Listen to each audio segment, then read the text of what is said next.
Hello दोस्तों, veterans नमस्कार। आज मैंने एक कंपैरेटिव चार्ट लगा रखा है ऑफिसर्स का, जेसीओज एंड वार्ड्स का, और जिस फैक्टर के साथ इनका जो फिक्सेशन हुआ था 7वें वेतन आयोग में, वो यहाँ पर मैंने प्रदर्शित कर रखा है। मैं इसके बारे में बताऊंगा, लेकिन उससे पहले दो चार पॉइंट है, मैं उनको एक बार बता देता हूं। सबसे पहले तो खुशखबरी यह है कि माननीय सुप्रीम कोर्ट में आज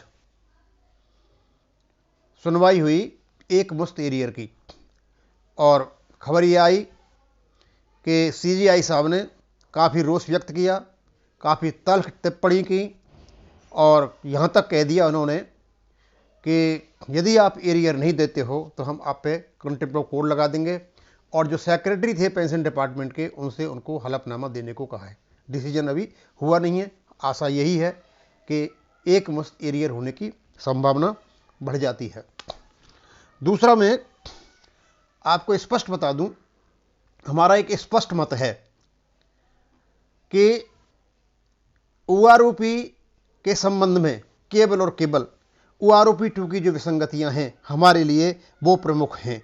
उसके अलावा सारे पॉइंट्स हमारे लिए दूसरे नंबर पर आते हैं, चाहे वो एमएसपी हो, इक्वल फील्ड अलाउंसेज की बात हो, या आपकी डिसेबिलिटी का मैटर हो, क्योंकि इस समय केबल और केबल ओआरओपी की विसंगतियां हैं। इससे पेंशनर की पेंशन, फैमिली पेंशनर की पेंशन, और इवन जो डिसेबिलिटी वाले हैं यदि बढ़ती है तो उनको भी असर होगा।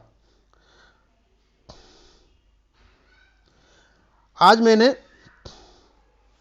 देखा कि हमारे साथी रहे हुए हैं, वो बता रहे थे कि उन्होंने कई हमारे चेयरमैन साहब से बात की थी, और वो कह रहे थे कि चेयरमैन साहब ने ये कहा था कि वो आदमी है तो हम नहीं जाएंगे।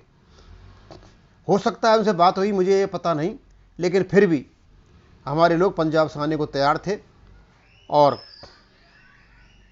उन्होंने एक मीटिंग अमृतसर में या तरनतारण में की थी। वहाँ वो जनरल सेक्रेटरी साहब को बुलाया था, वो नहीं पहुँच पाए और उनको पीछे हटना पड़ा था। अदरवाइज उनकी पूरी तैयारी थी। ऐसा नहीं है कि कोई किसी संगठन से किसी को हमें किसी से कोई परहेज है, किसी से नहीं है। हाँ, वैचारिक मतभेद हो सकते हैं, सब अपने दोस्त हैं।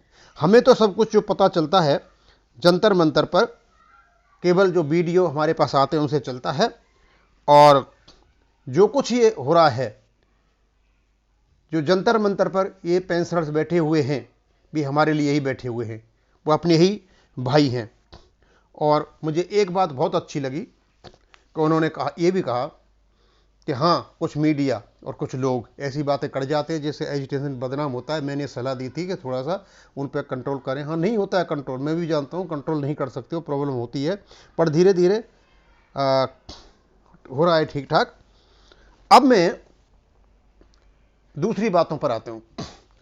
ये मैंने एक चार्ट लगा रखा है यहाँ पे, और जो 2.81 का जो प्रॉब्लम हो रहा था उसके बारे में एक किसी व्यक्ति ने कमेंट भी किया है। Every veteran at Jantar Mantar is talking about 2.81. It has been made main issue of OROP 2. The balloon will burst soon. देखो, बिल्कुल जंतर मंतर पर बात कर रहे होंगे, और मेन इश्यू हो भी सकता है, और इनका ही नहीं, हमारा भी अब तक मेन इश्यू रहा है, क्योंकि हम भी किसी गलत फहमी में थे। सिर्फ सुनी सुनाई बात पर हम इस पर कमेंट भी करते रहे, और काफ़ी हमारे वीडियो भी बन गए, और हमने कहा कि हाँ, हमने गलत बोल दिया, गलत फहमी हो गया। और ये कहते हैं the balloon will burst soon. देखो, जब गलतियां हो जाती हैं और उन्हें मानने में इज्जत नहीं खराब होती है। हाँ, जब पता चल गया कि ये एक्चुअलिटी क्या है और ये कहाँ से आया, मैंने इसका पता लगाया कि भाई आया कहाँ से ये 2.81 का जो 7वें वेतन आयोग का जो नोटिफिकेशन है, उसमें किसी प्रकार से 2.81 का जिक्र नहीं है। उसमें केवल एक ही जिक्र है 2.67 का, जो ब्रिगेडियर्स को दिया गया, और उसको लाने के लिए बराबर जो सीएपीएफ के बराबर लाने के लिए उनको दिया गया था, बस वो तो जिक्र है, और ये 2.81 का जिक्र नहीं है। ये निकल के कहां से आया? तो एक्चुअली क्या था कि जिसकी पे सेट हुई बिना फैक्टर को जाने हुए पे सेट की थी, कुछ तो जो सेक्रेटरीज थे भारत सरकार की उनकी, और उनके समकक्ष जो अधिकारी थे हमारे उनकी, तो इनको जब किया गया, जो ये अपेक्स स्केल वाले जो थे, अपेक्स स्केल के जो थे, इनके फिक्स स्केल हुआ करते हैं, उनको सीधा ही 2,25,000 पर कर दिया गया, उनमें कोई फैक्टर नहीं लगाया गया। और जो chief of the army staff थे उनको 2.5 लाख पर कर दिया गया, उनका भी कोई फैक्टर नहीं लगाया गया, उनका भी कोई फैक्ट नहीं लगाया गया।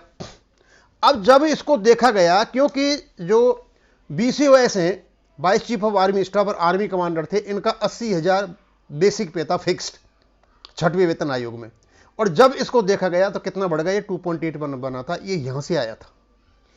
और जबकि vice chief of army staff junior होते हैं chief of the army staff से, उनको 2.78 मिला, उनकी 2.5 लाख सैलरी की थी। ये सैलरी जब तय हो गई और तय सैलरी से जब निकाला गया तो फैक्टर आया वहां से, और केवल vice chief of army staff और जो आर्मी कमांडर्स हैं, जो अपने GOC NC हैं, तो मेरे ख्याल में जितनी आपकी कमांड है उसमें होते हैं, और ये क्या आर्मी हेडक्वार्टर में होते हैं, तो ये 10-12 आदमी होते होंगे, इन पर ये लागू हुआ था अपेक्स स्केल है। ठीक है, पहले पता नहीं था, बोल दिया तो कोई बहुत बड़ी बात नहीं हो गई, अब इसको निकाल देते हैं, हम सब निकाल देते हैं, तो इससे तो कोई फर्क नहीं पड़ेगा। लेकिन 2.81 की जब हम बात करते हैं, तो सबसे पहले तो इसके लिए जो chief of the army staff है उनको कम मिला हुआ है, लेफ्टिनेंट जनरल को लड़ाई लड़नी चाहिए, मेजर जनरल को लड़ाई लड़नी चाहिए, ब्रिगेडियर को लड़नी चाहिए, सभी कर्नलों को लड़नी चाहिए, यानी पूरे ऑफिसरों को 2.81 की लड़ाई लड़नी चाहिए। फिर हमारा तो मुद्दा ही नहीं रह गया, अपने आप ठीक हो जाएगा। और यदि हमारे कहने से ये 2.81 का फॉर्मूला यदि लागू होता है तो ऑफिसर्स को फायदा होगा ही होगा, भाई हमारा जहां कम पड़ रहा है वहां हमारा हो जाएगा।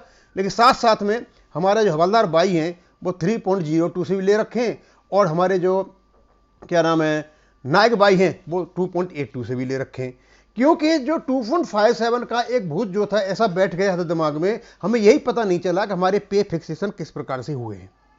अब जब हमने निकाल दिया पे फिक्सेशन हमारे इस प्रकार से हुए, हमने चार्ट पूरा डाल दिया तो पे फिक्सेशन इस प्रकार से हुए, अब बात दूसरी निकल करके आती है।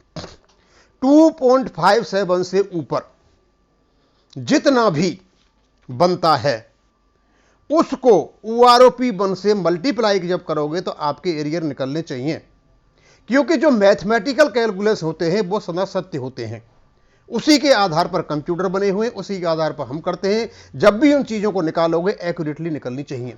यदि 2.57 से नीचे किसी का जो मल्टीप्लिकेशन फैक्टर है तो इसका मतलब उसी लेवल में OROP 1 से उसकी पेंशन घट जानी चाहिए। अब यहां हम सबको देखते हैं, तो जो सिपाही X है उसकी भी बढ़ी है थोड़ी बहुत, तो और नायब सूबेदार बाई है, और इनकी तो उससे बढ़ सकती है MSCP लगने से, क्योंकि 17 साल का जो आदमी होता है तो वो 19 साल वो MSCP लगने से और क्या नाम है उसके ग्रेड पे से जा सकता है। लेकिन नायब सर बाई और नायब सर X इनका जो MF फैक्टर लगा हुआ है वो 2.37 और 2.41 लगा हुआ है। इसके पीछे रीजन जब मैंने देखा तो ये 42 का ग्रेड पे है, वो बाद में बताऊंगा, उसका एक वीडियो बना रखा है एक्चुअली इसमें हुआ क्या है, और यह एक प्रॉब्लमेटिक है, ये बात की बात है। अब हम दोनों साइड में देखते हैं कि सूबेदार मेजर बाई, सूबेदार बाई, यानी सारे जितने भी JCOs हैं, हवल JCOs यानी JCOs और अदर रैंक्स, इनमें केवल एक तो नायब सर X और नायब सर बाई इस 2.57 से सब ऊपर है। यदि सब ऊपर हैं तो इसका मतलब सीधा से कितना भी ऊपर है, सीधा साधा मतलब है किसी की भी OROP कम नहीं होनी चाहिए। मैं उदाहरण के लिए बता देता हूं आपको, देखो आपके पास है सूबेदार बाई, एक भी पैसा किसी को नहीं बढ़ा है, लेकिन जब इसका मिनिमम फैक्टर मल्टीप्लिकेशन फैक्टर 2.66 है, यानी 2.66 का मतलब होता है 2.66 माइनस 2.57, ये हो जाएगा 0.09 मान लीजिए 30,000 भी इनकी पेंशन है तो इनको बनेगा कितना, 2700 रुपये तो इनकी कम से कम बढ़नी चाहिए थी, लेकिन इनका एक पैसा भी नहीं बढ़ा। अब ये कौन सा फॉर्मूला लगाया इन लोगों ने, मेरी समझ के परे से बाहर है। उसके बाद जब हम आते हैं मेजर्स पर, मेजर का जो फिटमेंट फैक्टर है वो है 2.38। यदि 2.38 है तो 2.57 माइनस 2.38 यदि हम घटाते हैं तो इसका 0.19 उनकी पेंशन कम हो जानी चाहिए थी, लेकिन उनकी पेंशन कम नहीं हुई, उनकी पेंशन 12% कॉन्स्टेंटली वृद्धि है। अब ये कौन सा मैथमेटिकल फॉर्मूला है कि एक व्यक्ति की मिनिमम मल्टीप्लिकेशन फैक्टर घटता है तो उसकी पेंशन बढ़ती है, और एक का बढ़ता है तो उसकी घटती है। एक हो ही नहीं सकता। अब और हम आगे चलते हैं तो इस हिसाब से तो केवल lieutenant colonel, colonel TS, colonel और ब्रिगेडियर, इनकी पेंशन बढ़नी चाहिए थी, या फिर vice chief of army staff और सीओएस। ये फैक्टर तो यही बताते हैं, क्योंकि सबकी 2.57 से हुई थी। और जैसे ही ये सेल में जाएंगे, सेल में जाते ही ये फैक्टर्स लागू हो जाते हैं। फैक्टर लागू हो जाएंगे, ऑटोमेटिक आपकी पेंशन इन्फ्लेट हो जाएगी, और बाद में 2018 में वो परिलक्षित हो जाएगी। मैं आपको ये बताना चाहता हूं कि किसी भी हालत में केवल और केवल नायब सर एक्स और नायब सर वाई को छोड़ करके किसी की भी पेंशन कम नहीं हो सकती है। अब नायब सूबेदार वाई की भी पेंशन बढ़ी है, नायब सर एक्स की नहीं बढ़ी है। तो ये कौन सा फॉर्मूला लगाया गया कि वही ये जो फैक्ट्स हैं, फिगर्स हैं, ये मल्टीप्लिकेशन फैक्टर, ये तो और ही कुछ भाषा बोलते हैं और वहां और ही कुछ भाषा बोली जा रही है। तो अब समस्या आती है कि हम इस मल्टीप्लिकेशन फैक्टर को कौन से को यूज करें जिससे सरकार से ये कहे कि आप इसके बराबर दो, तो आप सीधे मेजर को पकड़ लीजिए और इनसे बोलिए कि जो आप मेजर्स हैं वो 6 साल के बाद मेजर बन जाते हैं, और उसके बाद में 13 साल में लेफ्टिनेंट कर्नल बन जाते हैं। उसके बाद आपने नोशनल पेंशन निकाल रखी है, उनकी पेंशन 2018 में फिगर होगी ही नहीं। तो आपने उनको 12% जो दे रखा है नोशनल निकाल करके, उसी प्रकार से आप जो नायब सर वाई है उसको भी कम नहीं होनी चाहिए मेजर से 12% दो, और नायब सर एक्स है उसको भी 12 नहीं तो 10% दो, 11% दो, उसको भी दो। तो सबका सब पूरा का पूरा हिसाब किताब बन जाता है।